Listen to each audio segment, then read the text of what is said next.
你们猜猜看，我们现在在什么地方？今天在哪里拍片？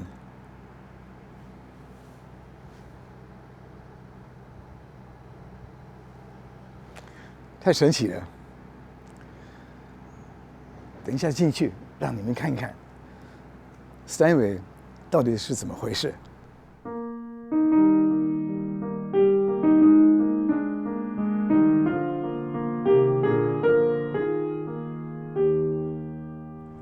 大家好，今天终于到了 Steinway 工厂，好伟大！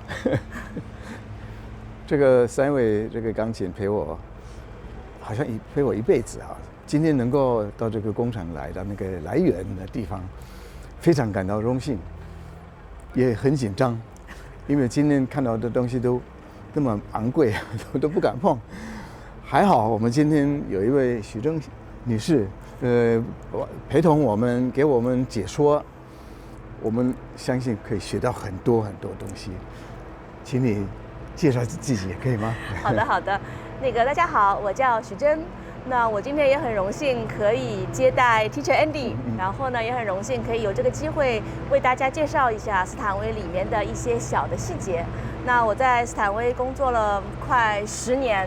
但其实对于斯坦威来讲，10年还是刚刚一个起步，因为我们的大部分同事都在这边做了可能25年、40年，甚至有50年，所以我今天会竭尽我的所能，为大家展示一下斯坦威里面的秘密。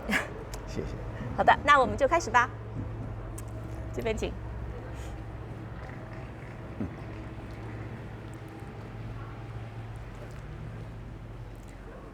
我们这里看到的工厂其实是分2个部分，因为这个工厂里面有一个部分呢，大家看到这个红砖房是非常有汉堡特色的这个红砖房，它大概是在这个1920、23年左右才在这边建成的。因为斯坦威在汉堡最早的一个工厂是在汉堡的市中心，在史蒂安上侧。然后呢，后来是因为它需要扩大，所以呢，从史蒂安上侧搬到了这里。那么间中呢，我们也经历了一些战争期，然后呢，房屋有一些损坏，但是呢，大致还是保留了当时的一些风格。那我们这边看到比较现代的这个厂房呢，它是我们过去2年在 Corona 期间才建成的。因为当时有很多的这个生产是因为疫情而停止了，所以呢，我们就利用那个时间，再把工厂的生产线又扩大了一下，然后呢，也给我们的钢琴技师提供一个比较更好的这个就是工作的环境吧。所以我们看到的是真的是一个古典和一个现代的一个结合体。对。读到 Steinway 的历史，好像他对他的职工。对那个社会福利都很好。对，我们除了对于这个，因为我们斯坦威最重要的一个是原材料，一个是人。那人这个方面呢，就是说，其实斯坦威的大部分工艺还是手工的。那手工这个情况下，我们需要自己培养我们自己的技师，也就是说，我们自己有一个叫钢琴制造职业培训。那么这种情况下，它是德国的一个 Ausbildung， 对吧？然后它这个职业培训呢是需要3年半才能够毕业，3年半以后，我们自己培养了这个员工，这个年轻人，然后呢才能够在斯坦威的这个生产线上工作。所以在这种情况下，对我们来说人是非常重要的。那我在这边带大家去那个地方看一下我们这个斯坦威所有的起源，就是木材，好吧？这个木材非常的重要啊。对，木材非常重要。这个木材你要放多久了？我到那边会跟您详细解说。这个是看起来好像木头一样，但非常的昂贵的这个木材哈。对。我觉得其实如果说到昂贵的话，我觉得可能是因为木头在选取中，以及我们整个制造工艺中，都会有非常多的细节是需要一些成本的。OK， 我们可以看一下，这里就是我们的一个木材的一个储藏的基地，也就是说，所有的木头到了斯坦威。首先，第一步就是我们只选取我们符合斯坦威条件的这个木材。首先自己看到的所有的木头呢，它在过程中是需要符合一定的标准的，它的长度啊，它的这个品质啊，还有呢，就是说它要符合我们的环保的这样的一个要求，就是说，然后呢，所有的木头到了我们斯坦威以后啊，我们可以看到它会就是一层一层放这种小的木条在当中。这是为什么呢？因为所有的木头，其实木头刚刚砍下来的时候，它的这个木材里面的水分是含量很高的。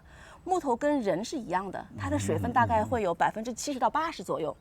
那么你制造一台钢琴，它就不可能有那么多水分。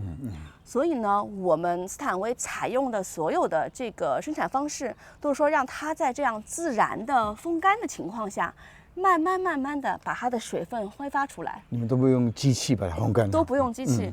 为什么？因为它是有一个物理原理的，就是当你的水分缓慢蒸发出去了以后，当它这个木头里面的水分就是能够降到一定的百分比的时候啊，那它是一个非常稳定的结构。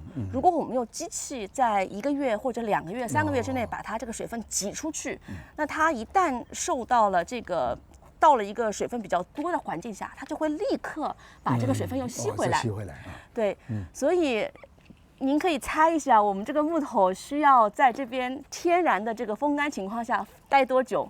大概有几年了吧？对，它需要待1年，就是12到16个月以上。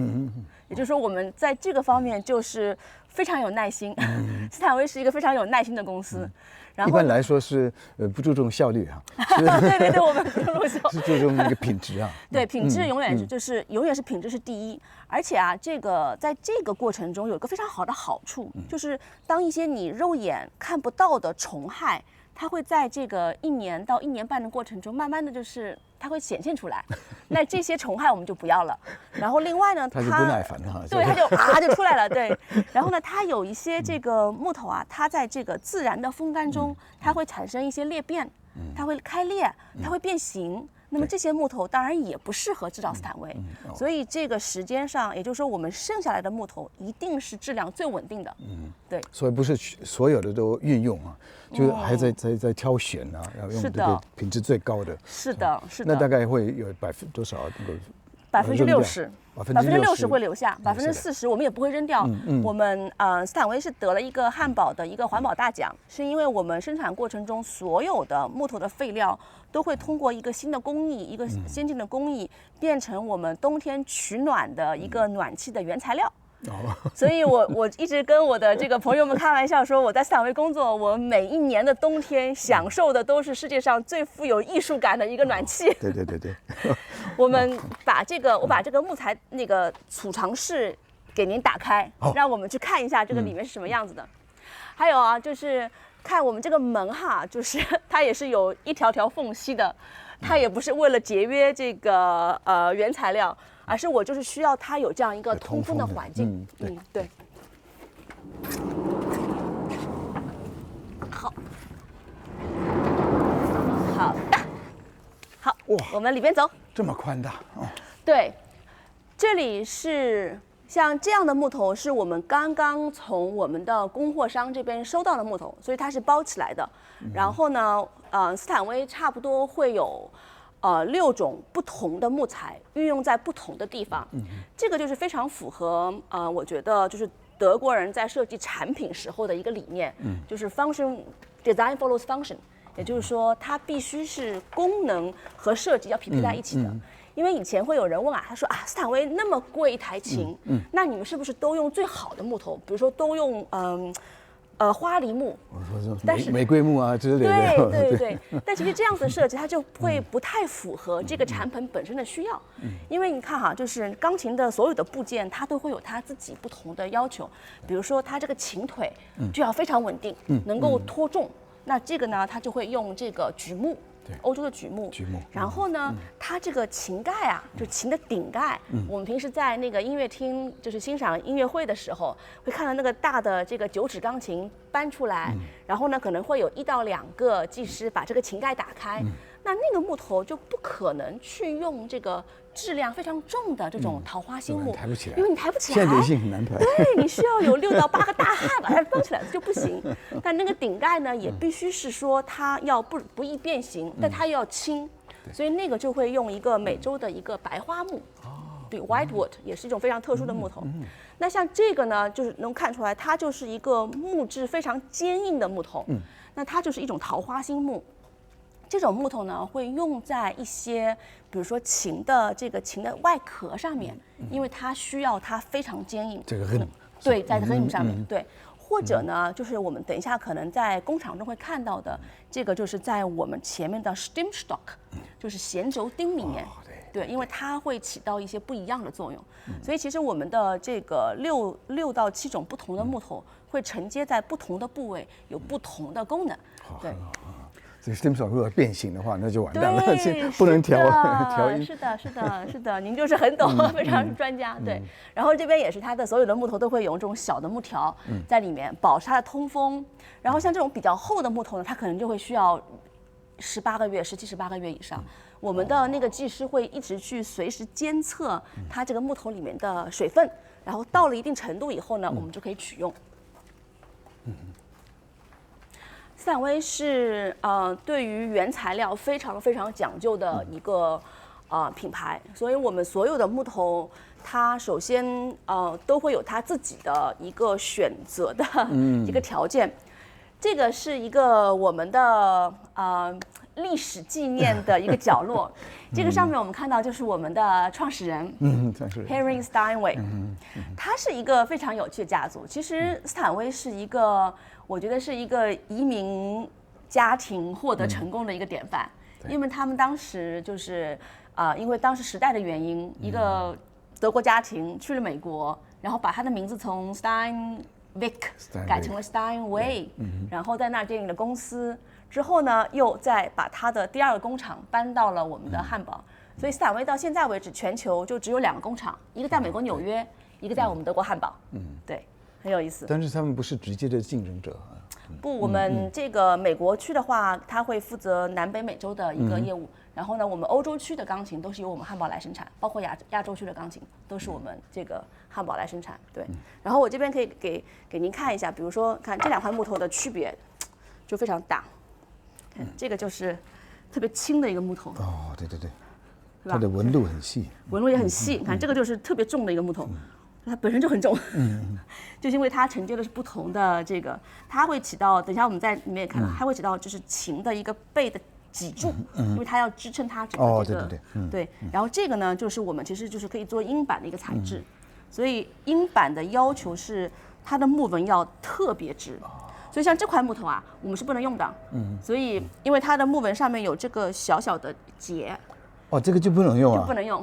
这么严格？对，因为是这样子，就是钢琴它的这个传声啊，和木头有很大的作用。然后呢，它这个木纹啊，其实就是木头的一个神经。木纹神经就是它是在传达能量。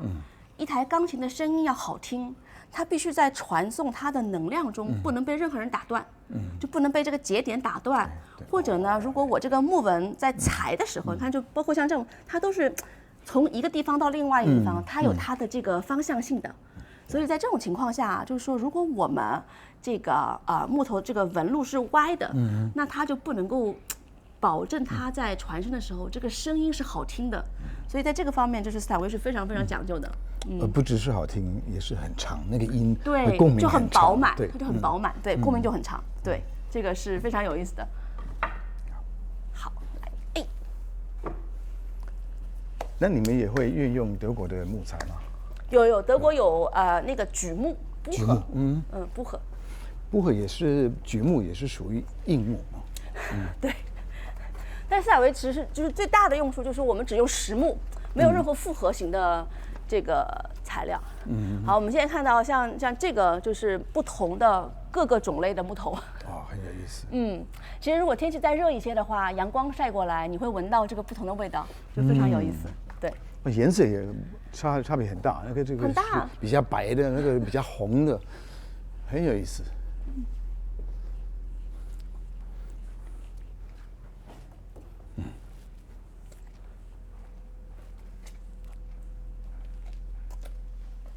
看这里就是对，这就是那个检测这个水分的机器，对。所以它的等于说是它的烘干的那个程度也不太一样啊，是不是？对，这个烘干程度是一样的，但是我们需要等待的时间可能不太一样。对，有的比较慢。在自然的环境下，它基本上会降到12%、14%左右。然后呢，等它从70%降到12%的时候，我们才会去人工干预，我们才会跑到这个带您看一下，但是它好像今天可能那个看到的机会比较少，但是啊，我们看一下，等一下，稍等哦，那我们可能推不动，那可能要从这儿走，这儿，哦，都锁起来了啊，好吧，还好我们都比较瘦，是不是我们不该走这个地方？没事，不要紧，就是在这个地方，对，我带你们看一下，我觉得可能这个片段没有办法剪，但是就是这个里面哈，是我们一个非常非常大的恒温的一个箱子。这个恒温箱呢，差不多会我们再需要1个礼拜的时间，就是这个通过1年到1年半的时间以后，当它的这个水分的温度啊降到了一定程度以后呢，我们才会放到这个恒温箱里面，再通过1个礼拜把它降到7%。这是我们再降下来一点，对，这是我们最合适的制造钢琴的这样一个木头的一个含水量。然后这个人工干预了以后呢，我们才会把它放到我们等一下可以看到它那个全部封闭的这个恒温恒湿的这个储藏室里面。对，然后呢，这些木头就终于通过差不多2年的时间，可以成为斯坦威的原材料了。你说完全封闭是那个，它就不会再受到任何影响啊？对。所以刚才这个看到都是有很多缝隙的一个仓库，然后这里我们看到就是一个完全是密封的、恒温恒湿的这样的一个仓库，对。然后这里面就会储藏着我们所有的这个已经准备好的可以去制造钢琴的木头。那这个音板呢，它这么大块，它是几条这个木板就拼起来的，对，连起来的。其实音板像这么大的这个音板的木头啊，它是不可能有那么，我往那边走一点，我不知道在干嘛。音板这么宽的木头，它是不可能有那么大块的木头的嘛。对。然后斯坦威呢是有一些，它在拼木头的时候，它是有一些准则的。比如说木头它在纵向是不能够做拼接的，也就是说它这个长度呢是不能拼的。但是呢，我们可以在宽度去做拼接。对。所以这个是我们做所有的这个原材料中都必须要遵守的一个准则。因为当你的这个纵向这个长度啊被拼了以后，那它这个在传声音的时候就被打断了。对，然后宽度呢没关系，因为你的木纹也是这样走的。对，好，我们现在会去下一个车间。我们都看不出来是哪里拼起来的，完全好像是一整块木头切出来的。对。这个是我们斯坦威的一个专利，就是怎么样制造一个琴的外壳。然后这个呢，也是平时我觉得所有的这个弹钢琴的这个，不管是小孩子也好，家长也好，艺术家也好，都是看不到的。其实啊，就是我们平时以为钢琴的壳感觉它好像就只有这么宽，是不是？就是。但其实呢，斯坦威的琴壳和别的琴壳不太一样，它的琴壳要有这么宽。我们这个叫小壳，这个叫大壳，所以它有里外之分。那斯坦威是世界上现在唯一一个还在把内外壳一体成型的一个公司。对，它有一些好处，就是您在弹钢琴的时候啊，就会发现感觉好像斯坦威整台琴都在跟您对话。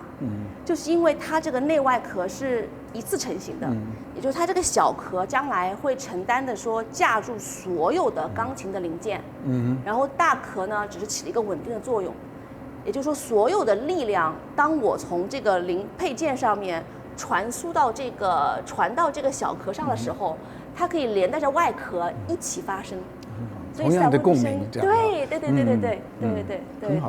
而且这是斯坦威一个1880年的一个专利，然后我们沿用至今。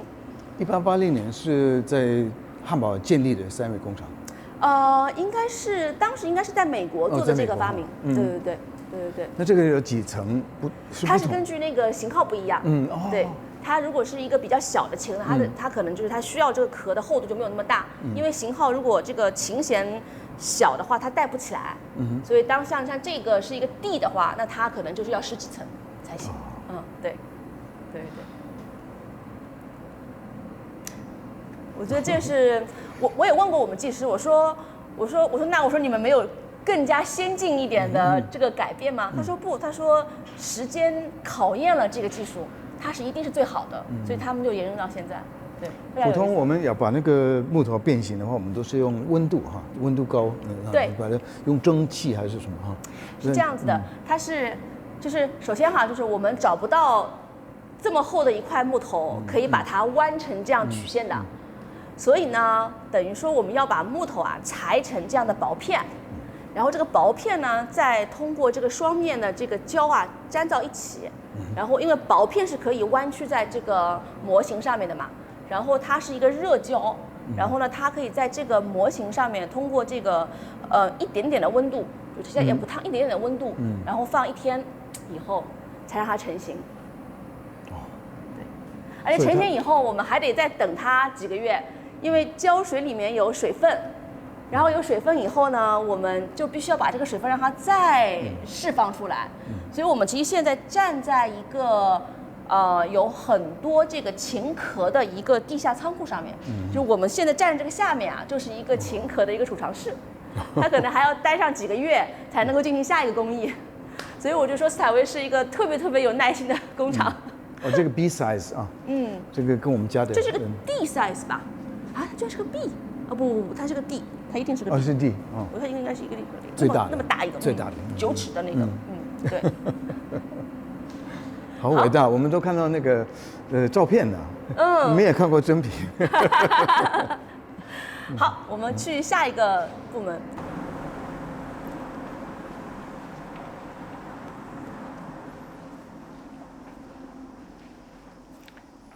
我们看到的大部分的斯坦威，它其实都是一个黑色的斯坦威。但是呢，我们时不时呢也会看到一些，不是黑色的钢琴。那么这个不是黑色的钢琴是怎么来的呢？它就是用那种非常薄的这个薄片。就是我们叫 veneer。贴面板对。贴面板，对，非常薄的薄片的贴面板，然后它就需要我们的技师就是那个手上功夫要非常细致，因为它稍微用一点力我都不敢碰，稍微用一点它就会裂，所以呢，我们首先要选择适合做贴面的木材，第二呢，这个木材在拼的时候还要能够拼得好看，所以我们是有专门的技师去全世界找非常好看的钢琴，然后这个就是比如说我们每一年都会有不同的这个市面的品种，所以它每年都会有不同的改变。那它会满足有一些特殊的收藏家的一些愿望，因为有一些收藏家说，我就希望有一台不太一样的斯坦威，他可能是说我希望它是有一些红色的花纹或者有一些金黄色的花纹都可以。这个是非洲的木。特别有意思。这个好漂亮然后它这个由这种市面特殊版钢琴做出来呢，我们叫 Crown Jewels， 就是皇冠珠宝。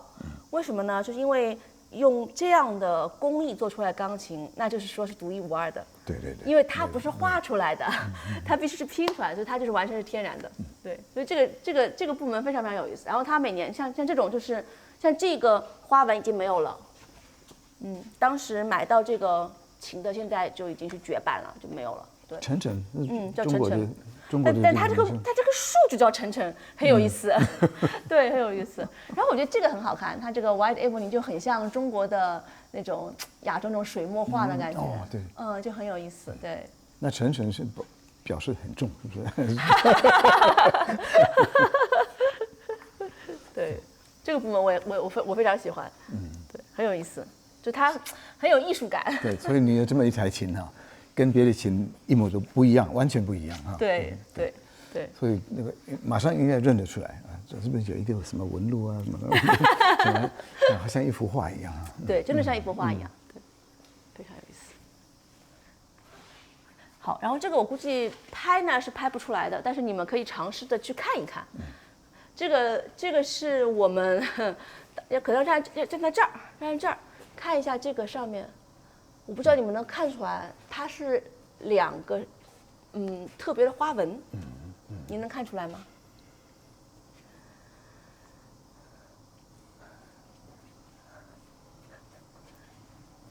有点面相，是不是？它是2个老虎哦，就是有2个眼睛，然后有个鼻子。你这么一说，对，然后这个就很神奇，因为当时是我们技师在拼这个木材的时候，发现它有像一个老虎，然后呢就被一个收藏家就是立刻就收藏了。然后之后就是再想找这样的，根本就找不到，因为你不可能要求这个树长成这样。对。我不知道能不能拍得出来哈，但是这个我也觉得是我们这个市面的镇宅之宝。好伟大，很有意思吧？就是大自然很神奇，我觉得。是。好。这部门以外我们不能拍了，然后下一个部门呢，我带你们去看英版。那你说这个有多厚的？厚度是多少？它要看不同的。所以 S 一般的客厅都摆得下，对不对？对，我觉得有一台 S 还是很开心的。对。我们这里现在看到的呢是一台钢琴的骨架，基本上都搭好了。然后我们这边看到它有这个我们刚看的那个琴壳，然后呢里面看到这是小的琴壳，这是我们的外壳，这是小壳。然后呢，这个就是我们说的这钢琴的背面的脊柱，所以你看它的所有的木头都是不同的木头种类，因为它承担的这个作用不一样。然后呢，很有意思是什么呢？就是斯坦威啊，它是一个就是先把这个壳搭在一起，再往上面加东西的这样一个工厂。因为我咨询过为什么，他说只有这样的话，它整个琴是一体的。所以它才能够产生更大的共鸣。然后这里就有一些讲究，就比如说斯坦威呢是特别不喜欢用这个钉子的一个公司，所以他会用那种就是很传统的这个榫卯的方式去做嫁接。对，好像中国的家具。对，就是这个虽然说耗时间，但它有一个优点是什么呢？就是其实按照物理学来讲，它这个木头的振动啊，和这个金属的振动是不一样的。所以呢，我们就是最大化的要减少这个所有的这个配件对于振动的一些损害。所以说我们尽量的就是不要用任何可以对木材这个振动产生影响的这样的一个材料也好啊，工艺也好。然后第二个就是，如果我们可以看的话，它其实斯坦威内部的结构，它的整个纹路都是一体的。就是它的这个纹路，比如壳，它一定要是从这一端一个直线走到那一端，它没有被打断。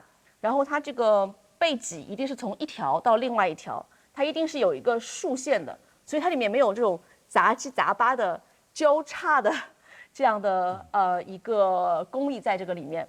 对。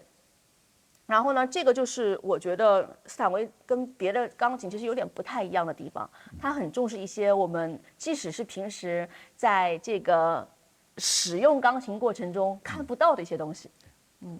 就我们要把这个固定用锤子啊、钉子啊，敲一敲就好了。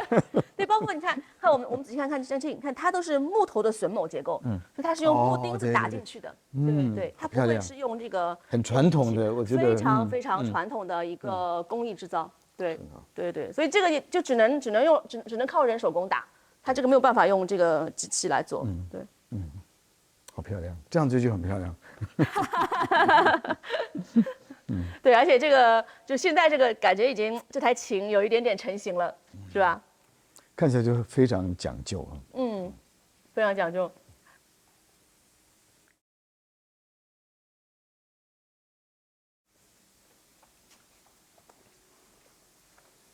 你客厅不够地方，你就睡在下面就好了。有啊，我们有，就是那个斯坦威的忠实爱好者说，我有一个房间什么都不放，就只放了一台琴。这边来，对，然后这里我们也看到，这个就是琴盖，然后这里所有的小的这个配件也好啊，或者说任何一个小的零件，其实都是会在这个工厂里自己生产制造。对，不简单，真的不简单。非常非常不简单。像汽车，它什么零件啊，说对，它有不同的不同的国家啊，对进来的。对，赛威说，我只有自己生产，在自己的工厂中，我才能够知道说它的质量是100%都是好的。是，所以我们是100%德国制造。我想给安迪老师说一下，这个钢琴里面啊，除了我们音板非常重要以外，还有一个就跟那个汽车的引擎一样很重要的一个部件。就是 mechanic， 就是我们中文叫机旋机。然后我们这里看到它大概会有整个这个 mechanic， 它可能有7500个小配件。这个7500个小配件要完全的整合在一起，还要能够保证它的88个键盘，它的手感是完全一致的。所以这个里面就会有很多很多的这个讲究。然后我正好有一幅，大家看一下。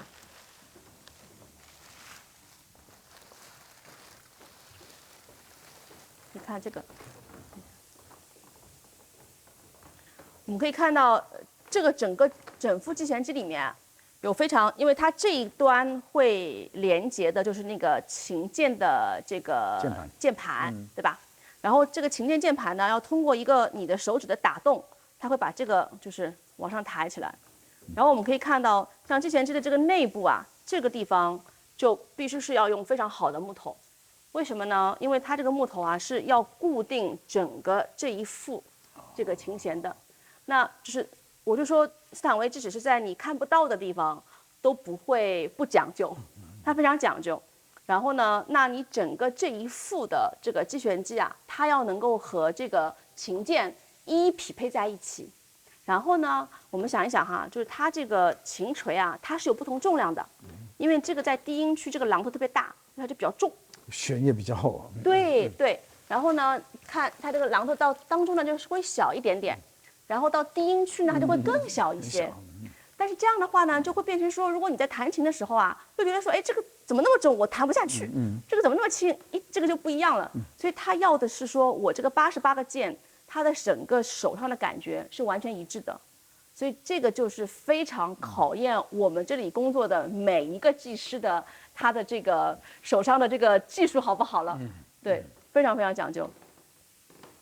所以他这个意思是说，你这个螺丝不会碰到金属的地方，就是完全是跟木头这样合起来，对，不会有什么声音啊，什么奇怪的。然后我们平时在那个如果技师到家里来做这个钢琴的这个整理的话，我们整理就是说它这个里面的这个螺丝啊会不会松，它的这个里面这个小这个毛毡啊会不会需要更换，所以我们就要整理，就是叫 regulium， 对吧？然后呢，如果我们是说，哎，这个钢琴可能用了一段时间以后，像这个就是音锤啊，它是一种天然的毛毡的这个材质，它可能这个毛毡就会打得有点松，或者说它可能受到了一些影响，它这个就是榔头形状有点变形，那它需要就是有技师到家里来做就是 intonation，所以它是还要做这个整音，我们整音整的就是榔头，整音就是看到有扎的那个钉子那个。它这个整音很危险啊。对，其实这个受伤，这个是很硬的，很难扎的。如果不熟悉的话，对，碰到手就完蛋了。然后这个我们平时说调音调的就是这个前面的这个所有的钉子，所以它这是3个不同的这个功能。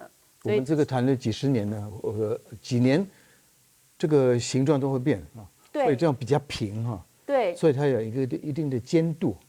所以我们必须把它保持一个形状，才会这个声音才会出来。是的。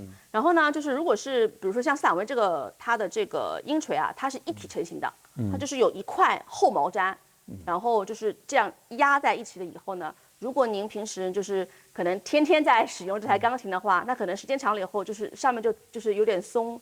它可以通过这个针扎在这个就是我们叫鹰锤的肩部，它就会这个形状就会起来。对，所以这个鹰锤的使用时间就相对会比较长一些。当然，这个是我觉得要一直是有保养才行。对，说有保养才行。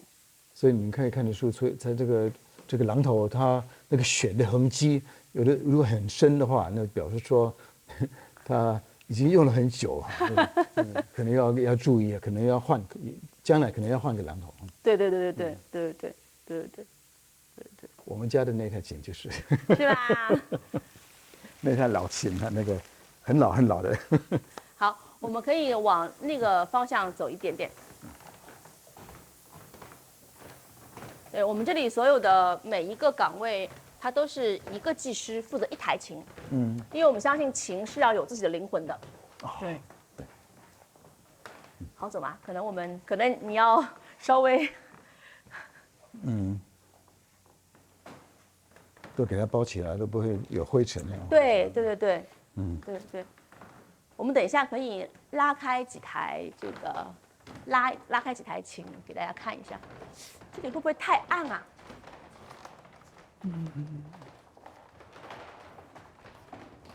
我们就在这里好了，会不会觉得太暗？呀。哦呀。对，然后我们就把这个把它拉开。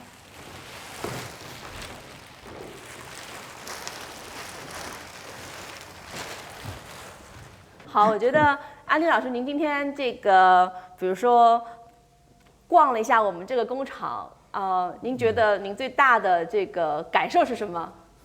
我的感受是说，我们琴有时候练得很辛苦，其实这个琴做起来也很辛苦，所以都是有一个精密的一个程度啊。所以这个琴，我相信做这个琴也是很有感情的来做。所以我们也能拥有这么一台琴，我们练的时候也是要跟这个琴好像变成好朋友，好像要照顾他，跟他对话，跟他互动，都会跟这个琴产生感情。像我这一辈子就是弹Steinway的琴，所以我对Steinway也是非常有感情的。我觉得这个每一台斯坦威能够找到您这样的主人，这是他们最大的幸运，真的。因为我觉得我们技师每天在这边花了很多时间去做这台琴，就是希望这台琴将来能够得到一个很好的归宿。那我知道您家里是有美国的斯坦威，有我们汉堡的斯坦威。可惜那个不是美国的，我们后来搞错了。我们查，因为它的形状有点像美国的，因为它那个盖子是有方形的。对。但是其实它也是在汉堡做的。好像汉堡它也做不同的形状出来，我们那时候不知道。对。因为本来我很想了解一下，就是您感觉中美国钢琴跟美国斯坦威和我们汉堡斯坦威有什么区别？我只知道说，如果习惯弹那个汉堡的Steinway跟美国的Steinway就弹得比较不熟悉，因为它的音量大，这个触键好像那个音比较容易出来，所以我们汉堡好像那个柔和一点啊。我们有不同的，像以前的那个有名的钢琴家那个 Horowitz，他的琴也是展示出来在汉堡，就让人家弹一下试试看，感觉怎么样？其实他们觉得这个声音不一样，好像一弹声音好大出来，所以这个要习惯。真的风格不一样，这风格真的不一样。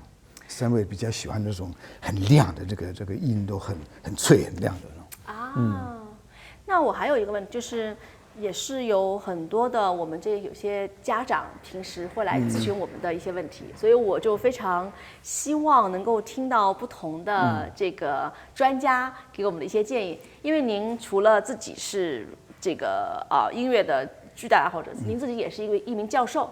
那您觉得，小孩子如果想要学音乐的时候，他用什么样的办法能够让他一直保持这样的热情去学钢琴？因为有很多家长就觉得说我们家小孩子玩了一会儿就没有那么感兴趣了。您觉得有什么样的妙招可以教给这些爸爸妈妈，让这个小孩子继续在练钢琴呢？这个也是看几岁的小孩，如果是5岁以下，我觉得能教5岁的那个很小的小朋友，那个也是比较专门的这个技术，不是一般的老师都能教，所以我们要真的去探讨哪一个老师比较适合教很小的孩子，因为你很小的孩子你需要很大的耐心，因为我觉得他的学习的方式不太一样啊，所以像我那个小孩子，你不能说一个曲子哈练到完哈，可能练几个月，这个小朋友一定没有兴趣，他可能会放弃了。还是需要教他一些比较有意思的曲目。有意思的，而且不要太大的曲子，也常常换。我觉得那个内容要换。所以我觉得一次上课45分钟，你差不多10分钟换一次内容。对，这样子的。我觉得小孩子他学东西好像蜜蜂一样，这边的花采一下，那个花也这样绕来绕去的哈。像小孩子他有时候坐在那边，我跟他讲话，他说他突然不晓得看到什么，在我那个琴房，那我琴房乱七八糟放很多那个纪念品啊，从亚洲带过来的，说，对，我跟他讲，那这是什么？就很不容易专心啊。对，他的注意力很容易。他的注意力，对，会转了，他会转变。所以如果他们能够在练琴的过程中，可以不停地换一些曲目，就会比较容易让他这是一个很好的建议。对，很好的建议。那还有就是说，你用很多的这个比喻啊，比如说你讲一个故事啊，或者让他自己发明一个故事。小孩子很喜欢发明故事。很喜欢，然后一边讲那个故事，你讲一句，我讲一句，我谈下去。那你讲，好，那你谈你的，我故事把它讲下去，也谈得比较紧张或者比较轻松一点呢。然后那个故事的结尾是很快乐的，好，不是悲伤的。好，那我们就快乐的这个结尾好谈起来，因为小孩子他必须心理上跟这个曲子或者跟他自己弹的有很密切的关系。小孩子能够去教他一些相对比较悲伤的曲目吗？还是最好是都选比较快乐的？这个其实这个对小孩子影响不大，因为他不会感到这个悲伤。一般都你说这个是不是很悲伤？他不一定会觉得。对，所以这个，但是我们当然是要儿童歌要稍微轻松一点。有什么可以推荐给这个，就是我们这个家长去让小孩子先学的一些曲目吗？这个我不敢确定，因为这个对，真的牵涉到小孩子个性不一样。我觉得，而且有的小孩学得快，有的学得慢。那我觉得最主要家长他自己也要先问自己说，我希望我的小孩是不是要在比赛中要得名啊，还是他希望他长久的把这个琴学下去，长久的保持这个兴趣，希望他以后我们一般都是高中毕业，然后还有就去念大学啊，就会停课了。对。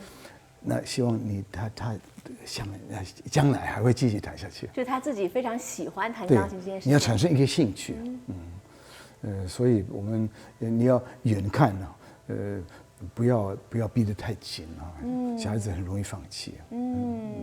他觉得我学校功课已经够忙了，我何必啊？我何苦啊？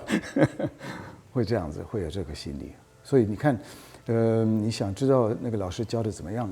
有机会的话，你听那个老师的学生音乐会，他教出来的学生弹起来怎么样？而且整个气氛怎么样？是的。小孩子是不是觉得很沉闷啊？上台好像很紧张，还是他很高兴的上台啊？弹错也没关系啊。我觉得这样。我宁愿选那种老师。还有一点就是说，那个小孩子教出来是不是弹的都差不多一样？这个也有一个因素。那个老师好像会逼得比较严，你一定要完全100%照我的这个方法来做。这个有一些小孩子可能会受不了，就不允许他们有自己自由发挥的这样的一个余地。对，应该给他一个空间。我觉得发挥的空间很重要。对，因为是他自己要保持这个兴趣，真的是，对，真的是，那您觉得，如果就是在条件允许的情况下，让小孩子鼓励他们去参加比赛，对他们会不会有成长作用？这个也要看小朋友，有的很喜欢比赛，他觉得好像一种运动，他对他很有成就，他会觉得很有成就。那就可以了。我觉得有的小孩比较内向，他如果说比赛没有得奖，他会觉得哦，我弹的是不是不好？其实一般参加比赛的小朋友都弹得很好，对，真的。你会觉得我们如果不熟悉的话，你听每一个在弹，你觉得都是很好的，很优秀的。但是你在比赛的时候，你必须辨别出来、分别出来，有更好的或者比较没有技巧没有那么怎么样啊。你就必须这样子，要不然的话，大家都能拿到那个第一名的话，那个不想，不可能的事情啊。所以说，你要跟小朋友先研究一下，说，你要参加吗？那你如果你不要抱着很大的希望，也许别的小朋友他弹的比你还更怎么样，如果他觉得没有关系，我就看了，不要受到这个挫折感。哇，好棒啊！我觉得能够跟您学钢琴，应该是一个我小时候就错过了这个机会。对啊，像你做琴一样，你有这些材料，对不对？你就必须按照他的材料来做。你如果是学生的话，他有这个天分呢，你就必须配合他的能力。我觉得你不配合他的能力的话，那就等于说你会怎么说？真的是。配合他的能力的话，他就觉得。他的课会上起来很高兴，好棒，太棒了，谢谢安迪老师。那或者您还有什么问题是想要？暂时我觉得，头脑有点花，听很多，今年觉得非常满意，很喜欢。太棒了。我的琴如果能够整理的像你们这个琴。可以啊，一定可以的，可以。因为斯坦威的琴真的可以用10年、20年、30年、50年、100年。我们甚至有以前收到过非常非常老的钢琴过来翻修的时候，他可能这台琴已经在他们家里传了3代4代，是爷爷的上面的传下来的。然后呢，当然就是它里面会有一些消耗，但像这种琴壳啊、大配件都不用再改。可能就把里面的像这种就是机弦机这个部分全部换掉以后，它就是一台新琴，就非常有意思。我觉得能够把这个老琴再修复，变得还能够弹得很好的那个，就表示说它的应该是材料是很好的，而且它加工的这个也是非常的精密。才会有这个琴。你看，一个是1912年的，一个是1952年的，一个是独奏，一个是可以做成那个伴奏，所以有时候需要双钢琴的。双钢琴，但是这个故事我会再详细的讲。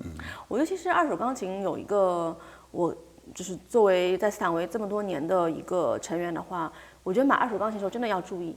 就是说，因为有很多的二手钢琴，它可能壳是像斯坦威，但是里面所有的小的部件都已经不是斯坦威了。对。所以这个我觉得非常需要，可能还是要多花一点点钱去请一个技师去鉴定一下，就知道说，哎，这个钢琴的质量到底怎么样，然后去看一下它的整个这个音板也好啊，或者说这个钢琴或者说琴垫当中像这样的木头地方啊，它是不是首先第一是不是原来斯坦威原汁原味的部件，第二就是说它这里边有没有裂缝或者损坏，对，因为要不然其实我觉得普通的这个弹奏钢琴的这样的一个家长也好，同学也好，可能他不会去看那么细。